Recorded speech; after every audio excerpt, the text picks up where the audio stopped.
Hello students, my name is Hemlata and I am Faculty of Physics at Akash Institute. I welcome you all in today's video. And in today's video, we will learn about the Pascal's law. Because see, ज़्यादातर students को Pascal's law में doubt रहता है या main doubt इन्हें ये होता है that how this Pascal's law is helpful in our day-to-day life. So don't you worry, आपके इन सभी क्वेश्चन को आज की वीडियो में रिजॉल्व किया जाएगा. That means the topic of today's video is Pascal's law and its applications. Now, in order to understand the Pascal's law, consider an example. So, एक example या एक situation को consider करते हैं. Consider that we have a glass flask filled with water having narrow tubes coming out of its ends. And initially, the level of water in all these tubes is same. Also, this glass flask is provided with an airtight piston. आप देख सकते हो इस glass flask के mouth पे एक air tight piston हमने place किया है. So first of all we will push this piston in the downward direction. और हम क्या ऑब्जर्व करेंगे? हम ऑब्जर्व करेंगे कि जैसे ही पिस्टन को हमने डाउनवर्ड डायरेक्शन में पुश किया, the water starts coming out from the tubes and it will reach to the same height in all the tubes. That means हम क्या कह सकते हैं? हम कह सकते हैं कि जब भी किसी कन्फाइंड लिक्विड पे प्रेशर अप्लाई करते हैं तो वो प्रेशर इक्वली ट्रांसमिट होता है सभी डायरेक्शंस में inside the liquid. And this is what is known as Pascal's law. So we can easily define Pascal's law as when a pressure is applied in a confined liquid, it is transmitted equally in all directions inside the liquid. So Pascal's law तो हमने पढ़ लिया. अब हम बात करेंगे इसकी important applications की. One of the common and the important application of Pascal's law is in the hydraulic machines. Yes, we have different types of hydraulic machines like hydraulic jack and hydraulic brakes, and both these machines worked on the Pascal's law. So that means अगर हमें इन machines के बारे में पढ़ना है तो हमें पहले इनके principle को समझना होगा. And while understanding the principle, you will realize that yes, the principle is based on the Pascal's law. So क्या कहता है इसका principal? The principle of hydraulic machine says that a small force applied on small area is transmitted to produce large force on large area. That means अगर मैं small amount का force apply करूं एक small area पे तो वो produce करके देगा एक large amount का force on large area. Now how is it possible? Let's try to understand it. So here we have the setup of the hydraulic machines. आप देख सकते हो यहाँ पे that we have two cylindrical vessels. Let's say this is the first cylindrical vessel and this is the second cylindrical vessel. Both these vessels are filled with water and connected with the help of a tube.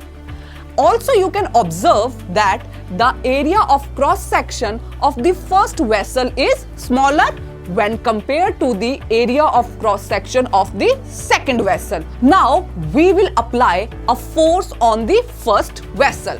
So अब आप लोग observe करोगे कि जैसे ही first vessel के piston पे मैं downward direction में फोर्स लगाऊंगी, then obviously pressure will be exerted inside this confined liquid.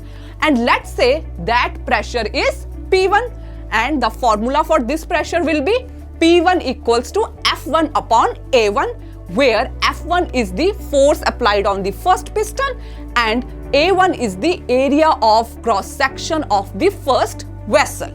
Clear? अब पास्कल का लॉ क्या कहता है?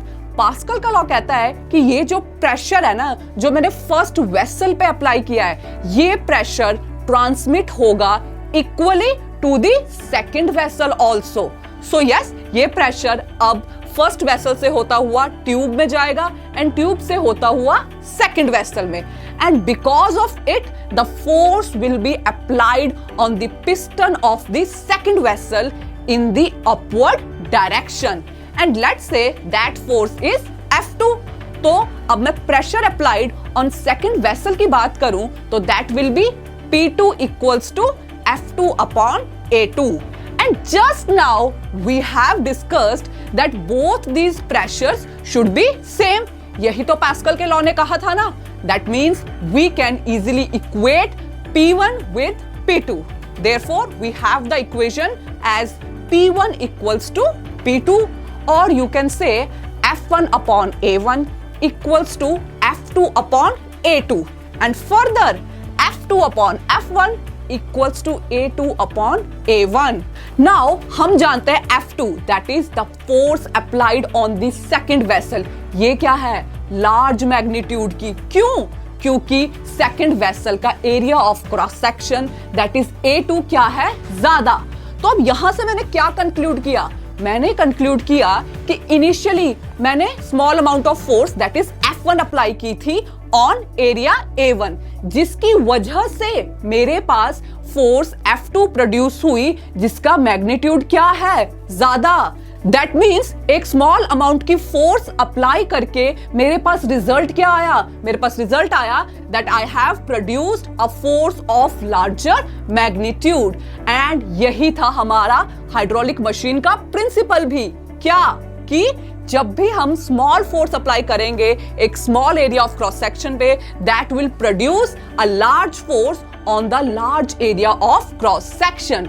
So yes, this is all about the principle of hydraulic machine और इसी principle पे base है हमारे hydraulic jacks. Now let's try to understand the working of hydraulic jack.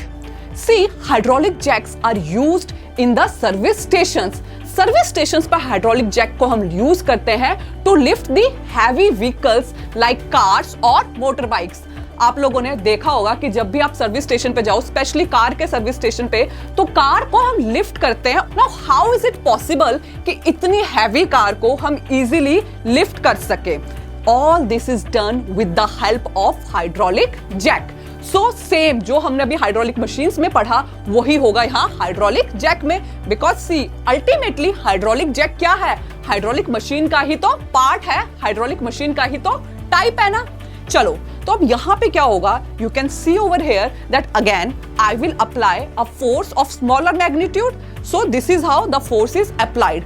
And with the help of this force of smaller magnitude, I am able to lift a car of large weight. And now we will look into the second application, which is related to the hydraulic brakes.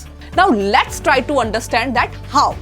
Now first of all क्या करते हैं हम foot pedal को press करते हैं. जैसे हम foot pedal को प्रेस करेंगे, the pressure will be exerted inside the liquid of the master cylinder. And now the pressure from the master cylinder will start running towards the wheel cylinder. And अब यहाँ पे क्या apply होगा wheel cylinder पे? Wheel cylinder पे apply होगा Pascal's law. सो यहाँ wheel cylinder में भी क्या होगा? ये जो प्रेशर है ये इक्वली ट्रांसमिट होगा सभी डायरेक्शंस में. दैट मीन्स जो पिस्टन है हमारे अटैच्ड है जो व्हील सिलेंडर के साथ, they will start moving in the outward direction, because of which the brake pads will also move in the outward direction against the rim, and hence the motion of the vehicle will be retarded. Finally मेरा vehicle क्या हो गया? Retard हो गया, या मैं कहूं उसकी स्पीड क्या हो गई? कम हो गई. तो एक्चुअल में हुआ क्या? अगर आप लोग ऑब्जर्व करो अपने मास्टर सिलेंडर को, then it is of smaller diameter. That means इसका एरिया ऑफ क्रॉस सेक्शन क्या है? कम है. दैट फर्दर मीन्स कि मैं इस पे जो फोर्स अप्लाई करूंगी with the help of the foot pedal, that will be of smaller magnitude. But जब मैं देखती हूं अपने व्हील सिलेंडर को, then yes it is of larger area of cross section. That means जो मैंने फोर्स अप्लाई की थी मास्टर सिलेंडर पे वो क्या थी? स्मॉल मैग्नीट्यूड की. But that force will create a force of larger magnitude. That means मेरा तो फायदा ही हो गया ना. मैंने तो फोर्स लगाई थी मास्टर सिलेंडर पे स्मॉलर मैग्नीट्यूड की, बट उससे मुझे व्हील सिलेंडर पे जो फोर्स मिली वो कैसे मिली? लार्जर मैग्नीट्यूड की. और यही फोर्स रेस्पॉन्सिबल है for the retardation of the vehicle. तो व्हीकल तो हो गया मेरा रिटार्ड, बट अब मुझे बैक टू नॉर्मल पोजीशन भी आना है. दैट मीन्स मुझे ब्रेक्स को अब क्या करना है? रिलीज. सो क्या होगा इस सिचुएशन में? इस सिचुएशन में जो भी पहले पूरा प्रोसेस हुआ है that will start occurring in the reverse direction.